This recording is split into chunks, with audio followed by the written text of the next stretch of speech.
We looked at waves in our last lesson, and we were talking about how waves transmit energy through a medium. It could be waves on the ocean, it could be sound waves, and it could be light waves. So we're going to talk now about electromagnetic radiation and look at the components and the parts of this. This gets us into the light. And the reason we want to study light, which is electromagnetic radiation, is because the interchange between what electrons are doing and what light is very tight. It's tied closely together. So let's look at electromagnetic radiation. So Maxwell Planck proposed way back in 1873, now this is not a history lesson, so you don't have to know that, he proposed that light consists of electromagnetic waves as well, electrical field component and a magnetic field component that were perpendicular to each other. So we see that represented there on the screen. So what electromagnetic radiation is, it's the emission and transmission of energy in the form of these waves, electromagnetic waves. So when we talk about electromagnetic radiation, we're talking about this wave of perpendicular electric fields and magnetic fields. Now, I'll mention it here and I'll never mention those two components again, but I just wanted you to be aware of what specifically electromagnetic radiation is made of. Now, we're going to be having to kind of review our idea of what energy is. We defined energy when we talked about thermochemistry in chapter 6. Now that we're here in chapter 7, we got to make sure we pull that back forward again. And energy is a capacity to do work. Electromagnetic radiation is going to be transmitting that energy through space. The units of energy is the joule. We'll always be using that, and we'll see that joule appearing quite often throughout this chapter. And we need to know that a joule breaks down into these base units. So we have a kilogram, meter squared in the numerator, and second squared in the denominator. So you need to know that base unit, how a joule breaks down. All right, so here is our equation. We had talked about how the speed of light, the speed of a wave can be defined by its wavelength lambda and its frequency nu. Now, when it is light or electromagnetic radiation, we'll replace that u with c. C is the speed of light. All right, and you've heard of E equals mc squared, that's the speed of light. That c in there, E equals mc squared, that's the speed of light. This, of course, is the wavelength. Get back familiar with that. Wavelength is the lambda, and this is nu, this is our frequency. The speed of light that you're going to be using throughout this unit is 3 times 10 to the 8th meters per second. Now this is actually only the speed of light if light is traveling through a vacuum, and it might be traveling through air, which is not a vacuum, and that changes it a little bit, or through water, and that changes it a little bit. Unless we tell you otherwise, you will use that value in your calculations. Now, a word about that value, you'll use it so often you'll probably won't forget it, but it is provided for you at the bottom of the periodic table that you use for exams. We provide you with all sorts of constants with that. Here is the spectrum, and I want you to see where light, visible light, falls within the electromagnetic spectrum. We have way down on the, we'll call it the small wavelength end, we've got our high energy electromagnetic radiation. We've got gamma rays and X-rays. But that visible region is just a small little part right down here where we see the various colors of the rainbow. That's the part of electromagnetic radiation that our eyes can sense. And we've got the heat lamp.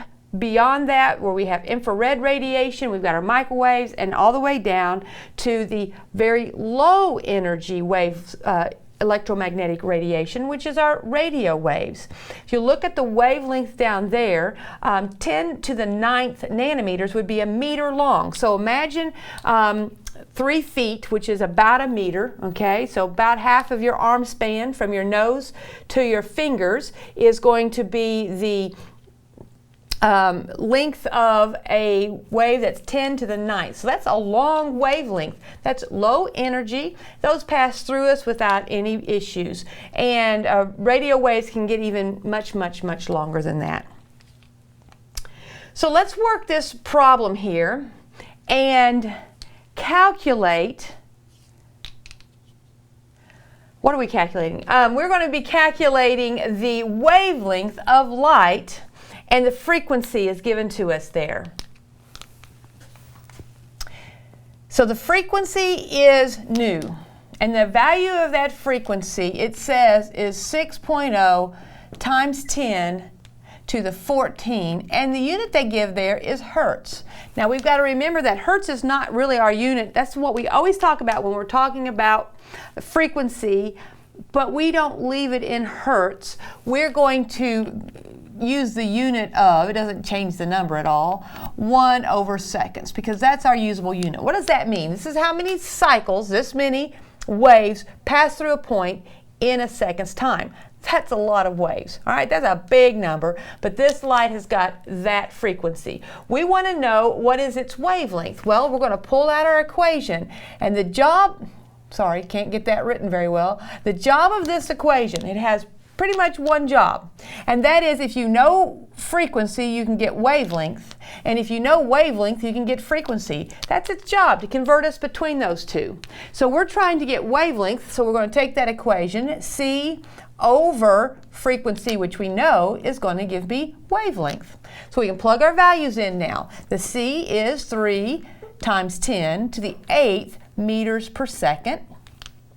And our frequency is 6 times 10 to the 14th, 1 over seconds. So the first thing we'll look at here is our units. The seconds will cancel because seconds is in the denominator at the top and it's in the denominator at the bottom. They're going to cancel each other out, and that's going to leave us with meters. They don't want me to leave it in meters, so we could calculate this and then convert, but why not just go ahead and say, I've got meters so far, I don't want meters, I want nanometers.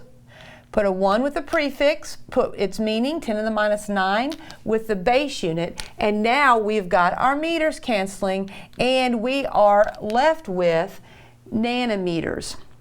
The value for this is 5.0 times 10 to the 12th. 5.0 times 10 to the 12th, and that's going to be nanometers. So if we go back and look at our electromagnetic spectrum, okay, and they ask where does that fall, 10 to the 12th is way down to the right, and so we are looking at the region of the radio wave. All right, so that's where this is falling.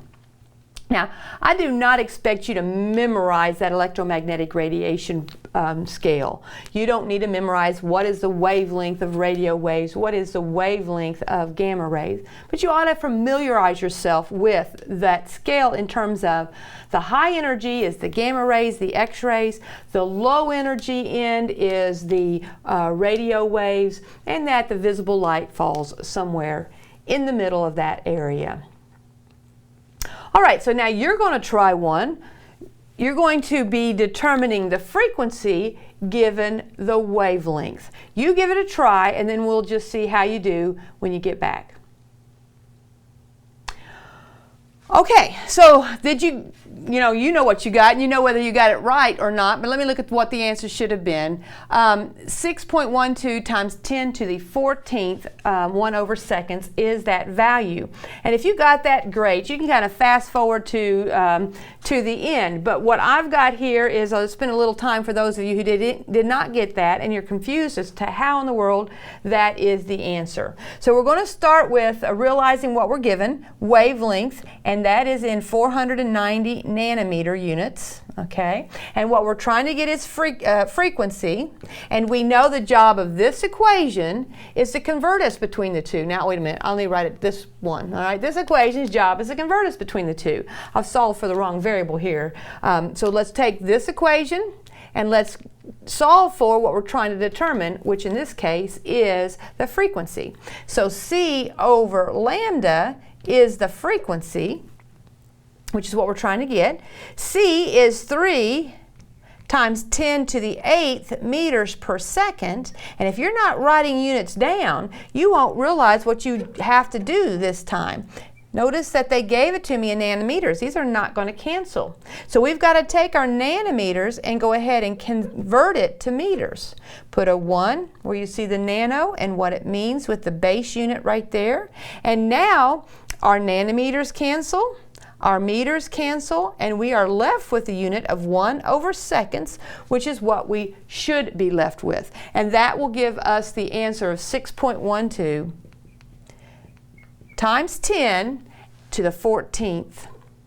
Okay, so a lot are transferring by in a second's time, but that is going to be our value. And that's, if you got this wrong, I would guess you forgot to do this step right here. Because it's easy to put numbers in, but if you don't put units also, you're going to make mistakes. I'll drive that home eventually with you guys. You got to use your units to do the work. Okay, so that is the idea of electromagnetic radiation. I have introduced to you the importance of this equation. You're going to commit that equation to memory. Make sure you know that lambda is your wavelength, nu is your frequency, and that you don't have to have this memorized, but that's the speed of light there.